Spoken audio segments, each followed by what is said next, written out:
Hey, JC here, the Alcoholic's Friend with alcoholicsfriend.com. If you click on that link in the More Info section, I have 3 free full-length audio lessons on dealing with alcoholics I'd like you to have. It's a mini course. Once you sign up, you'll have instant access. So why should you listen to me? Well, first off, I grew up with an alcoholic mom that I saw go in and out of treatment facilities until she finally got sober and stayed that way for 20 years by attending AA before she passed away. I too had my own battle with alcoholism and have been sober for 13 years. So let me encourage you, never give up hope. An alcoholic can hit bottom and suddenly cry out for help and everything changes. Now, I was married to an abusive drug addict, alcoholic, and I've attended thousands of support group meetings designed to help alcoholics stay away from a drink and meetings designed to help friends and family members cope with alcoholics in their life.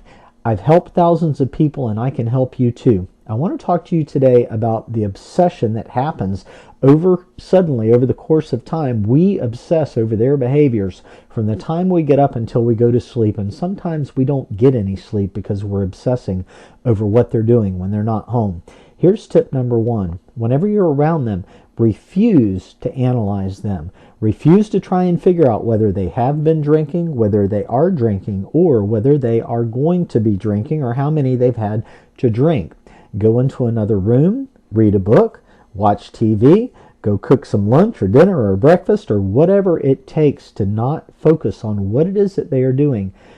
Begin to do those things. Now, these tips I'm going to give you will help you to begin to experience more peace and serenity in your life.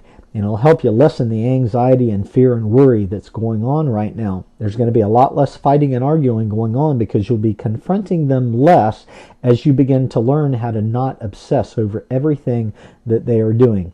Now, here's your next tip. Refuse to do a drive-by. Now, what I mean by that is if you're on the way to the grocery store and suddenly you have a thought that the alcoholic really isn't at work like they're supposed to be, that you think they're at a friend's house or at the bar, do not act on that thought and go do a drive-by to see if they're actually at work or they're somewhere else. Here's your next tip. Only call them once on the phone. Now, here's what I mean. Suppose they're supposed to meet you at 7 o'clock and they don't show up. It's 8 o'clock and you decide you're going to call them. Only call them one time. If they don't pick up the phone, leave a message and then find something to do for yourself. Call a friend, go to the movies, do whatever it takes to not obsess over what they are doing, what they haven't done, or what they may be doing, and start enjoying your life. Now, here's another tip for you.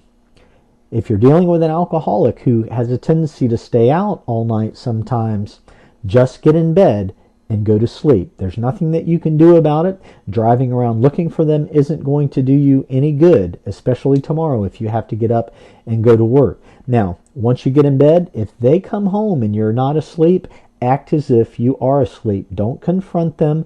Just go to sleep and be glad that they're at home. The more that you practice this particular exercise, the easier it will be for you to just get in bed and go to sleep, whether they're home or not.